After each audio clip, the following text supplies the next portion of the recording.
Olá, exploradores de dados, vamos fazer um novo projeto do zero. Pessoal, eu sou Kenji Fuji, especialista em dados há 27 anos, especialista em transformar você também num analista explorador de dados. Na aula de hoje nós vamos criar um projeto do zero. A partir do zero, desde a definição das fontes de dados até o Power BI. Esse vídeo vai ser dividido em alguns outros, uma vez que é muito assunto para caber em uma única aula, vai ficar muito extensa.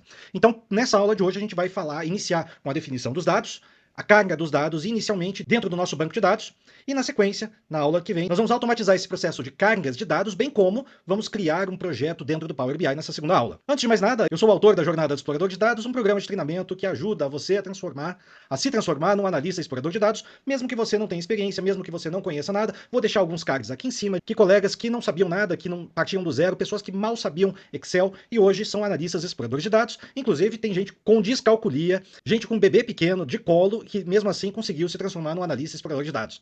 Então vamos lá, na aula de hoje vamos começar entrando aqui na nossa máquina virtual, e aí nessa máquina virtual eu vou inicialmente buscar os meus dados, que dados que eu vou querer. Vamos lá, eu vou iniciar então com uma pesquisa no Google sobre dados de cinema. Vamos aproveitar que o cinema brasileiro ganhou uma estatueta do Oscar, então vamos lá. Estamos aqui falando então de dados Ancine, entrei aqui o Ancine, dados gov.br, né, rolando aqui um pouco mais para baixo, nós temos aqui dados abertos, portal dos dados abertos do governo federal. Vou pegar aqui alguns desses recursos. Vamos aqui, conjunto de dados. São 31 conjuntos de dados. Vamos ver alguns deles. Eu vou pegar os dados de bilheteria. Então, vou pegar aqui os dados de bilheteria. Cliquei aqui, está abrindo já este conjunto de dados, para a gente saber quais foram as maiores bilheterias ao longo dos anos. Carregado aqui a página. Então, vamos abrir aqui os recursos dessa página. Nós temos aqui formato CSV, XML, JSON e ODT. Bom, como você já deve imaginar, aqui dentro do canal Eu Vou Ser Explorador de Dados, a gente já tem muitos casos tratando dados do tipo CSV. Isso porque CSV é um tipo texto bastante simples do banco de dados de reconhecer e identificar. Então eu já baixei aqui esses dados. Eu vou remover daqui dessa pasta, vou colocar dentro de uma outra pasta, uma pasta pública. Até porque essa pasta download, ela só é uma pasta do meu usuário. O usuário do banco de dados não tem acesso a ela. Então vamos lá, estou colando aqui. Esse daqui é os nossos dados que foram baixados. Eu agora vou extrair esses dados todos para dentro de uma subpasta. Eu vou usar aqui o 7-zip e vou extrair dentro de uma outra subpasta. Depois eu vou renomear para ficar mais curtinha essa subpasta. Opa, está acabando de copiar. Vamos lá. De novo, vamos de novo. Ok, estou extraindo aqui.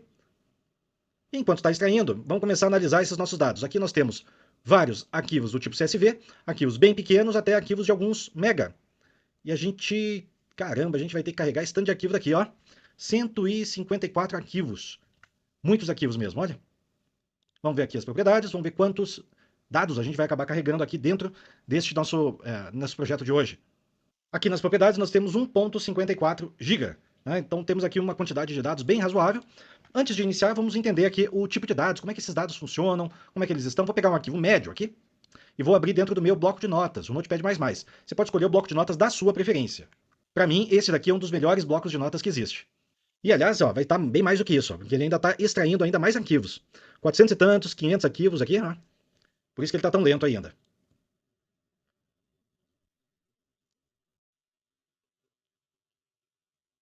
Bem, então abriu aqui o nosso arquivo, nós temos aqui uma série de dados, esses dados estão separados pelo ponto e vírgula. Vamos ver data da exibição.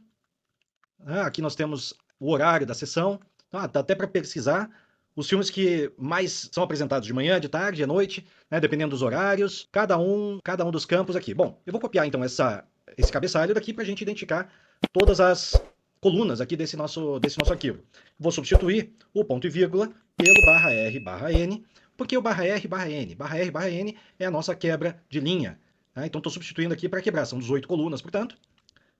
Eu vou criar uma tabela inicialmente com todos os campos do tipo varchar para poder carregar sem nenhum critério. Né? Então, eu vou usar esse bloco de notas que eu estou criando aqui para a gente criar o nosso script. Imagino que um varchar de 200 já deve ser suficiente. Bom, vamos lá. Copiei aqui, vou entrar dentro do nosso SQL Server. Antes disso, eu vou criar um database novo. Vamos lá, create database cinema. Criado o nosso database cinema, eu agora vou usar este database cinema. Aqui ele está criando apenas os arquivos e agora já começou a usar esse arquivo, mudando aqui em cima. Opa, ainda está como master, ó. Tá demorando para criar até o database. Essa maquininha tá pesada. Pronto, criou aqui. Agora use mudou aqui em cima para cinema. Então vamos começar aqui, ó. Create table bilheteria. E esse bilheteria vai ser o nossa tabela de carga. Load. Vai ter estes dados que nós acabamos de colocar aqui. Opa, tem parênteses a mais aqui. Beleza, faltou só as vírgulas, que eu esqueci de colocar aqui. Vírgula. E beleza. F5, ele executou aqui e criou a nossa tabela. Então vamos atualizar aqui para a gente enxergar. Atualizei. Então está aqui o nosso database cinema, aqui com uma tabela chamada bilheteria load, que nós acabamos de criar, que está aqui. Todas as colunas, não tem chave, não tem nada. Beleza, vamos começar a pensar como é que eu vou inserir os dados aqui. Eu poderia usar um Excel ou uma outra planilha eletrônica para abrir um desses arquivos. Vamos pegar esse daqui, que é o exemplo que eu usei dentro do nosso bloco de notas. Abrindo aqui dentro de um Excel ou similar, eu já tenho os meus dados em formato que pode ser copiado e colado. Eu posso pegar aqui a partir da minha segunda linha, Ctrl Shift End, o botão End, Ctrl C, e eu venho aqui dentro do meu, aqui, botão direito, dentro do meu SQL, botão direito, editar 200 linhas. E eu posso colar aqui diretamente. Tá? Ele vai permitir isso aí, só que isso aqui vai ser lento. Não vou fazer isso aí com todas essas linhas, vou fazer só com um pouquinho para vocês verem. Vou pegar aqui umas 200 linhas, ó, 210 linhas. Ctrl C, e agora eu vou colar aqui só para vocês verem o tempo que ele demora para fazer 210 linhas, 209 linhas na verdade.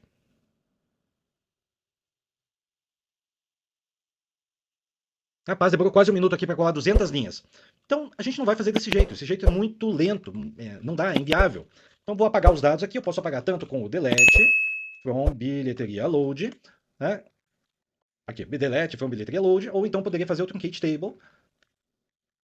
Para poder executar isso aqui várias vezes, eu gosto de colocar, antes da criação da tabela, um drop table if exists, que aí ele apaga a tabela antes de recriá-la. Até porque a gente vai poder criar novamente dados dessa tabela. A gente já apagou, então não precisamos mais desse delete. Até porque cada vez que eu executar, eu vou recriar a tabela. Então vamos começar aqui. Eu vou começar com um bulk insert. Bulk, faltou aqui um L. Bulk insert, bilheteria load from. Deixa eu mudar aqui o nome do diretório para ficar mais curtinho, né? Então eu renomeei aqui a pasta para ficar mais curtinho mesmo o nosso código, né? Então vamos pegar aqui uma bilheteria dessas maiorzinhas aqui, arquivos maiores. F2, Ctrl C. F2 porque ele acaba renomeando, né? Ctrl V.csv, faltou só o diretório aqui.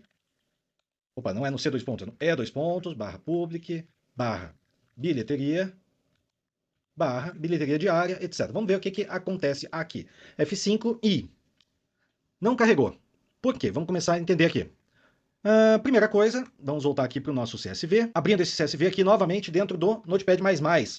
Vamos ver aqui. Nós temos uma primeira linha que é a linha de cabeçalho. Segunda coisa é que nós estamos usando aqui o UTF-8, codificação. É aquela codificaçãozinha de zeros e uns que identificam, né, os bits e bytes. Então vamos começar a definir essas coisas aqui, nessa tabela, nesse load, né, da tabela, bulk insert. Então eu vou usar.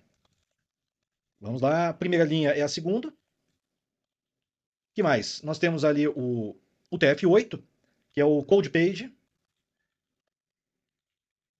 O code page UTF-8, a gente olha na página da Microsoft, a gente vê que é 65001. Tá? Isso aqui é que eu já decorei lá da página da Microsoft. Vamos tentar executar aqui de novo e continua dando problema. Vamos tentar aqui, ó, falha no carregamento em massa. Tem um problema na primeira linha, ou seja, desde a primeira linha, que é a segunda, ele diz que não está identificando. Faltou definir o nosso separador. Estou definindo nosso separador de campo. Field Terminator, que vai ser o ponto e vírgula. E ainda não foi suficiente. Vamos ver o que mais que tem de diferente aqui. Vamos analisar. Vamos aqui para o final da linha. Aqui no final da linha, a gente está vendo que é um arquivo que tem a quebra de linha, ela é o LF. Mas quando a gente cria um arquivo novo, vou criar um arquivo novo aqui, e eu começo a escrever qualquer coisa aqui, perceba que a nossa quebra de linha tem dois caracteres aqui. Carry return, né, o retorno do carro, e line feed, nova linha. Isso significa o quê? Muito antigamente, muito antes de eu trabalhar com isso, estamos falando de anos 70, talvez até anos 60, as pessoas não tinham monitor para desenvolver. Então elas perfuravam os cartões, botavam dentro da máquina, a máquina lia, mas ela não jogava o resultado em tela, porque não existia tela. A máquina jogava o resultado para uma impressora. Então, além de imprimir o A, S, O, D, A, né, todos esses caracteres, era enviado também para a impressora o caractere retorno do carro. Então, imagine aquela impressora matricial que ficava indo e voltando. né? Então retornava o carro lá para o início, né? E o line feed girava o tambor daquele formulário contínuo. É isso que significa esse CRLF. Porém, aqui nós temos apenas o LF. Tá? Então vamos ver aqui na internet, vamos pesquisar o que é este caractere LF. Código caractere LF. Ó, corrigiu aqui para mim. Ó. O caractere LF ele é o código ASCII número 10, que também pode ser definido como 0A. E é isso. Ó. Normalmente o CRLF ele é o 13 e o 10 juntos aqui. Mas nesse caso ele está usando apenas o 0A. Então a gente vai colocar este caractere aqui para a gente usar como terminador de linha. Então vai ser o row terminator. E vamos usar esse caractere 0A. E vamos tentar agora carregar esse primeiro arquivo daqui. Beleza, foram carregadas 72.323 linhas. Vamos ver aqui, Ctrl End, botãozinho de End. Aqui na lateral aparece 72.324, mas tem uma linha de cabeçalho. Então 323, portanto. Aqui, ó, 323. Bateu, conferiu. Beleza, por que em alguns arquivos a gente tem a quebra de linha com LF, outros com LF mais o CR, né? Ou na verdade CRLF, né? Isso porque no padrão Windows são usados esses dois caracteres. Em outras máquinas, não. Para outros sistemas operacionais, como é o caso normalmente no Linux e do Unix, é muito mais comum a gente encontrar apenas um terminador, como sendo esse 0A. Tá? E o 0x aqui significa que eu estou pedindo um caractere binário, e o 0A é o caractere hexa que a gente acabou de ver aqui na nossa internet. Ó. 0A. Tá bom? Eu estou pedindo este caractere hexa, hexadecimal. Certo, a gente já incluiu aqui, mas isso aqui está numa tabela que não tem seus dados no formato correto. Todos os dados aqui são dados do tipo texto. Como a gente pode ver aqui ao lado, todos os campos são do tipo texto. Eu vou precisar alterar, então, esse tipo de dado. Então, agora a gente vai criar uma tabela. Aliás, antes de criar a tabela, vamos fazer a transformação destes dados. Então, eu vou selecionar tudo da minha tabela bilheteria. Vamos ver aqui o que ele traz. Agora vamos começar, campo por campo, a gente começar a trabalhar nesses dados aqui. Tá? Vamos lá, começar com a data de exibição. A gente vai transformar isso aqui como data. Cast as date. Vamos ver se ele consegue. Conseguiu transformar como data. Se ele não conseguir aqui no SQL Server, você tem que, obrigatoriamente nesse caso, definir qual é o tipo de dado, qual é o formato que você vai usar essa transformação daí. Então a gente coloca um set date format, que aqui está dia, mês, anos, dia, mês, ano, DMY, F5, e ele executou corretamente. Outra forma da gente fazer essa conversão não é pelo cast, é pelo convert. E aí, nesse caso, eu quero converter para a data essa data de exibição. É outra forma, é outro formato. Diferente do cast, no caso do convert, eu posso ter mais um parâmetro aqui para definir o formato, né? E esse formato é definido numa série de códigos que são buscados lá dentro da página da Microsoft. Certo, data de exibição já está ok. Vamos para a próxima, que é a sessão. Nesse caso aqui, a sessão eu vou fazer um cast, sessão as date time. Vamos lá, executar de novo. E acabei executando tudo sem apertar, mas como eu estou usando sem marcar o que eu estou executando, então ele acabou executando para tudo. Só que eu estou usando aqui o book insert, então ele foi rápido. Mas se eu tivesse aqui a carga de todos aqueles, sei lá quantos arquivos, vamos ver aqui, ó, 567 arquivos. Se eu tivesse aqui a carga de todos aqueles 567, ficaria bem pesado. Né? Então, continuando aqui, a gente vai definir, vamos ver qual é o maior campo de título original. Eu agora vou comentar esse início daqui. Eu vou pedir o maxlen desse título original para a gente poder definir qual é o tipo de dado mais adequado para ele. O maxlen aqui, deixa eu comentar esse pedaço de cima para ele não ficar toda hora recriando a tabela. F5, 48, ótimo. Então a gente vai transformar num varchar de 50 posições. Agora a gente vai fazer a mesma coisa para o título Brasil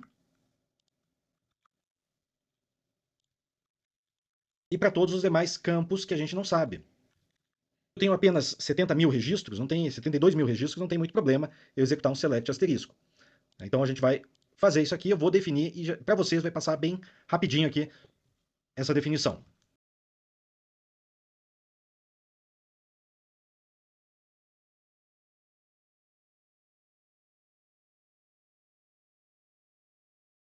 Feito isso aí, a gente vai fazer agora os devidos ajustes. Por exemplo, a gente vai ter aqui datetime, né? Naquela primeira a gente tem datetime. Esse registro parece ser apenas numérico. Então agora eu vou fazer o registro, o ajuste do registro. No caso aqui, eu vou colocar o público. Eu poderia colocar um público como um inteiro, mas eu posso ter, eventualmente, se eu tiver dados de períodos muito longos, eu posso ter públicos que podem extrapolar o valor inteiro. Né? São bilhões, tudo bem, mas eventualmente, né, num futuro muito distante, a gente pode extrapolar. Então, eu vou colocar aqui um big int. Feito isso, ele conseguiu executar para todos os dados. Agora é a hora de a gente dar o nome para nossas colunas. Por exemplo, primeiro já está aqui como data de exibição. Aí a gente depende muito da empresa que está lidando com esses dados, dependendo da empresa. Então a gente precisa adequar os nomes àquilo das regras dos administradores de dados. Então, por exemplo, data e hora eu poderia colocar aqui como um data e hora da sessão. Título original, nome, título original. Né? Ou então colocar por extenso. Esse aqui eu não sei o que significa. Áudio, se ele vai ser dublado ou não. Tipo de áudio. Um indicador de legendado. O nome do país da obra. O número do registro da sala. Nome da sala. Aqui a quantidade de público. Então, novamente, seguindo aqui o padrão da empresa que ele contratou. Definidos, então, todos os nomes de todas as colunas, agora a gente já pode criar a nossa primeira tabela, onde a gente vai colocar esses dados. E F5, ele já criou a primeira tabela e também inseriu esses primeiros dados. Certo? Agora, eu já posso automatizar parte desse processo, dizendo aqui que eu quero fazer primeiro limpar os dados, e depois inserir os dados da bilheteria aqui dentro. E F5, então, eu estou executando aqui, né, apenas desse ponto para baixo, né? Definindo qual é o formato da minha data, truncando, apagando os dados da minha tabela, inserindo aqui os dados da minha tabela. Ou a gente ainda pode colocar ainda um pouco mais sofisticado, que seria apagar os dados da minha tabela que estejam dentro destas datas aqui. Né? Então vamos fazer desse outro jeito daqui. Então, ao invés de apagar todos os nossos dados, eu só vou apagar parte destes dados.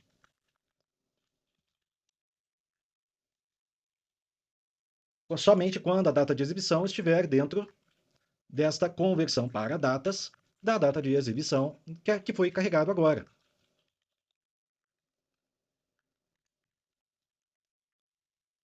Eu vou quebrar aqui para ficar mais fácil de ler. Okay? Então, quando eu executo agora, opa, teve algum problema aqui? Assim, delete from. Né? Então, agora, quando eu estou executando, ele está apagando aqui os dados que já estão dentro dessa tabela de load, né? E depois ele está inserindo estes dados aqui. Certo. Vamos melhorar agora esse outro pedaço daqui de cima. Esse drop table a gente já não vai precisar dele. Tá? Então eu vou apagar este pedaço daqui do drop table, if exists. Eu vou apagar os dados de dentro dessa bilheteria load, porque no caso da tabela do load, o que me interessa mesmo é sempre ter os dados mais atualizados. Né? Somente os últimos que vão estar aqui dentro. Né? Então cada uma das vezes que ele executa, ele vai aparecer aqui apenas o dado mais atual. Então truncate. E aqui ele vai empilhando, e aí ele apaga os dados da bilheteria que foram carregados, no caso de um reprocessamento, né? E ele insere aqui os dados de bilheteria dessa tabela que foi carregada agora. Certo? Então agora eu tenho um processo que vai do início ao fim. Ó. Apaga os dados da tabela temporária, tabela de carga, insere esses dados usando cada um dos critérios, né? Inclusive esse detalhe daqui que é único. Né? Se eu tivesse aqui com /n, não funcionaria. Normalmente ele usa o /n aqui, tá? Então a gente vai usar aqui deste jeito. E ao final de tudo, depois de inserir, eu apago novamente os dados da minha tabela de load. E esse processo aqui está carregando 70 e poucas mil linhas, né, referente a sei lá quantas bilheterias, né, quantas empresas, quantas cadeiras que foram ocupadas durante esse período desses dados aqui. Na próxima aula, a gente ainda vai criar um loop dentro desse processo daqui, que vai buscar lá dentro da tabela. Aliás, vamos buscar aqui dentro da tabela. Como é que eu sei o nome de cada um dos arquivos que está dentro da minha tabela. Então, antes da gente entrar aqui, né, antes da gente entrar nesse book insert, eu vou primeiro pedir a lista de todos os arquivos que está dentro da minha tabela bilheteria. Então, um xp cmdshell, dir, e dois pontos, acho que é dois pontos mesmo, né? Vamos ver aqui, é dois pontos, isso, barra public, barra bilheteria. Quando eu mando aqui um F5, epa, tá bloqueado, ó. O que que acontece? O SQL Server, ele precisa, na primeira vez que é executado o CMD-Shell, ele precisa que seja habilitado esse comando aqui dentro do nosso SQL Server. Então a gente vai entrar aqui dentro da internet e falar aqui, ó, eu quero executar o XP CMD-Shell, XP CMD-Shell, enable, pronto, habilitar, configuração do servidor. Aqui na própria página da Microsoft, ele tem essa série de configurações que eu já copiei aqui. Vou abrir aqui numa nova, Ctrl V, Ctrl V, agora sim. F5, quer dizer, eu reconfigurei aqui o CMD Shell, já posso fechar essa configuração e executar aqui o XP CMD Shell. E pronto, agora eu tenho aqui a lista de todos os arquivos. Está aqui a lista e o tamanho deles. Legal. Vamos inserir essa lista dentro de uma tabela, né? Então vamos criar uma tabela nova. Então, novamente, antes da gente criar, lembrando que a gente sempre usa o drop table e fixes para poder executar várias vezes, né? Dentro dessa tabela dir, eu vou ter apenas uma linha que vai conter todo o texto, sei lá, 500 caracteres, tá bom? E agora eu faço o insert into sharp dir, a execução deste CMD Shell.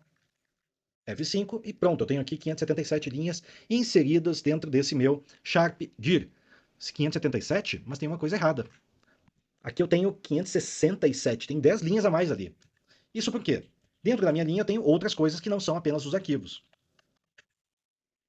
Então eu quero saber todo mundo, quero limpar esses 10. Então tem que saber todo mundo que a linha não acabe com CSV. Eu tanto posso usar o notlike percent.csv, isso aqui também vai funcionar, quanto eu posso usar também o right de direita, os 4 caracteres da direita, que são diferentes de .csv. Que mais que eu posso usar? Bom, já posso usar isso aqui e posso fazer o meu delete. Vamos ver agora se a gente só tem arquivos dentro desse meu sharpdir. Mouse na frente eu não enxerguei. Olha, tem valores vazios também, ó. Vamos ter que apagar então. Então, ou ele é diferente de CSV, ou então a linha é vazio, é nula. Ou então eu tenho outra forma de fazer, que seria identificar sempre que for nulo a linha, ele vai substituir por um abre e fecha. Parênteses, abre e fecha aspas. Pronto, eu apaguei as últimas 3 linhas que faltavam, e agora todo mundo aqui só tem CSV. Mas eu preciso extrair o nome correto desse meu arquivo. Será que isso aqui tem um nome de tamanho variável? Vamos ver aqui se esse nome, essa linha tem caracteres variáveis. Não, todo mundo tem 90 caracteres. Então eu posso pegar aqui o right. Linha. Sei lá, 30 caracteres, deve ser? Eu não sei quantos caracteres tem o nome do arquivo. Não, não é 30 caracteres, é mais um pouquinho. 40.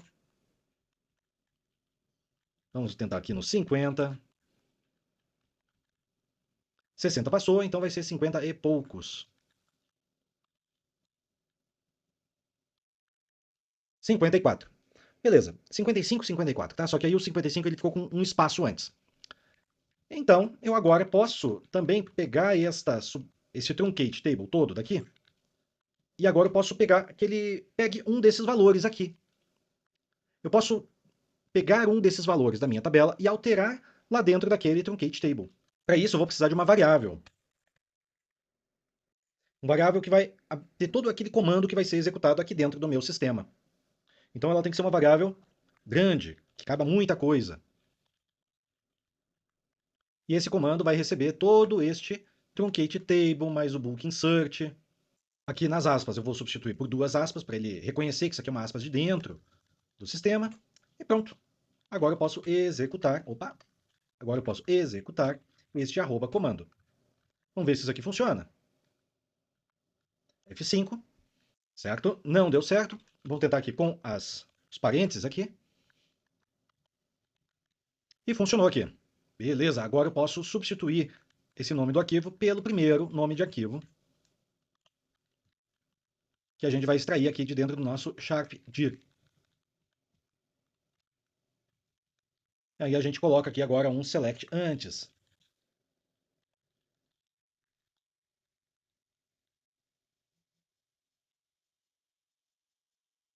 E aqui o meu from. Tá? From lá de fora.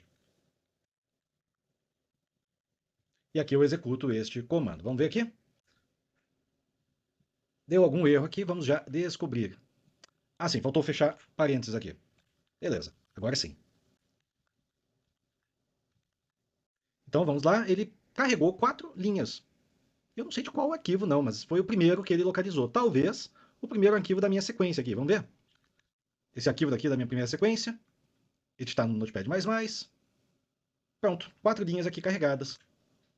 E olha, a ideia é fazer isso aí para todos esses aí. Então eu poderia, para não saber, para não ter problema em identificar qual é o meu arquivo que eu estou usando, eu poderia pedir aqui o menor, né, a primeira, portanto, em ordem alfabética, a menor linha.